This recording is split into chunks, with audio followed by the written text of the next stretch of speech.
ज्योती मस्के चॅनलमध्ये तुमचं स्वागत आहे। तर आपल्याकडे बऱ्याच वेळा भात उरलेला असतो आणि आपल्याला पांढरा भात खायचा खरंच कंटाळा येतो, कारण नेहमी आपण भात खातो। तर बघा, ज्यावेळेस आपल्याकडे शिल्लक भात उरलेला असतं तर त्याला जर आपण छानपैकी एक फोडणी जर दिली ना पारंपरिक पद्धतीने तर खूप छान लागते। बरेच जण वेगवेगळ्या पद्धतीने करतात, पण तुम्ही जर या पद्धतीने भात केला ना तर सर्वांना आवडेल, लहान ते मोठे सुद्धा खाऊ शकतात। आपण या पद्धतीने या भाताला फोडणी देणार आहोत। तर सगळ्यात प्रथम आपण इथे हा रात्रीचा भात आहे एका भांड्यामध्ये काढून घेतलेला आहे। इथे लागणारं साहित्य बघा, आपल्याला मी अर्धा टमाटर घेतलेला आहे, स्लाइस करून घ्यायचे आपल्याला, खूप बारीक करायचं नाही। इथे मी 2 कांदे घेतलेले, ते पण असे स्लाइस करून घेतलेले। आपल्याला याच आकारामध्ये छानपैकी इथे हे कट करून घ्यायचे। कोथिंबीर आणि शेंगदाणे आणि हिरवी मिरची, आणि इथे आपल्याला फोडणीसाठी परत लागणारी जिरे, मोहरी आणि तेल। तर सर्वात प्रथम आपण आता इथे गॅसवरती कढई ठेवून घेऊ आणि तेल गरम करायला ठेवू। मी आता कढईमध्ये तेल टाकून घेतलेलं। इथे तेल गरम झाल्यानंतर आपल्याला मोहरी टाकून घ्यायची आणि इथे आपल्याला मोहरी ही छानपैकी ते फोडून घ्यायची।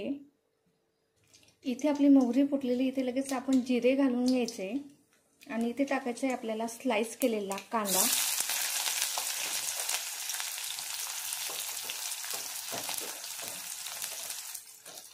आणि इथे आपण लगेच हिरवी मिरची घालून घेऊ, कारण दोन्ही सोबत छानपैकी तयार होतात बघा, मग जास्त वेळ लागत नाही या पद्धतीने केल्यानंतर। आता आपण हा कांदा वगैरे छानपैकी ते आपल्याला फ्राय करून घ्यायचा आहे। इथे कांदा आलेला आहे जवळपास आपला, खूप जास्त वेळ लागत नाही। इथे आपण लगेच थोडेसे आपण शेंगदाणे टाकून घेऊ।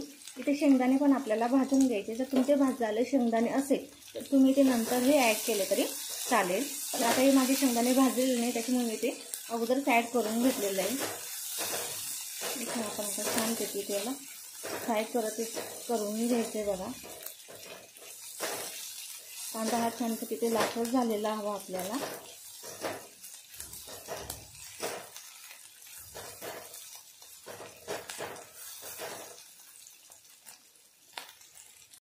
इथे हलकसं थोडंसं मीठ टाकून घ्यायचं आहे आपल्याला।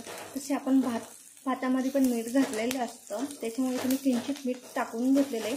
आपण थोडंसं वरतून पण टाकणार आहे, पण आपण हा कांद्यामध्ये जर टाकला ना तर आपल्या सर्व कांद्याला छानपैकी ते मीठ लागतं आणि टेस्टी टेस्ट अजून छान लागते। त्याच्यामुळे मी ते थोडंसं अजून मीठ टाकून घेतलेलं आहे बघा।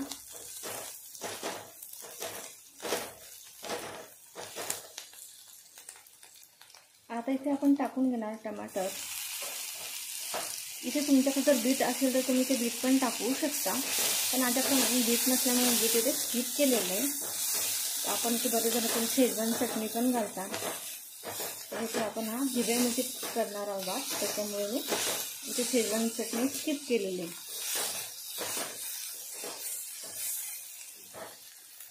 आता याच्यामध्ये आपण घालून घेणार थोडीशी हळद आणि कोथिंबीर, आणि इथे टाकून घ्यायचं आहे आपल्याला भात।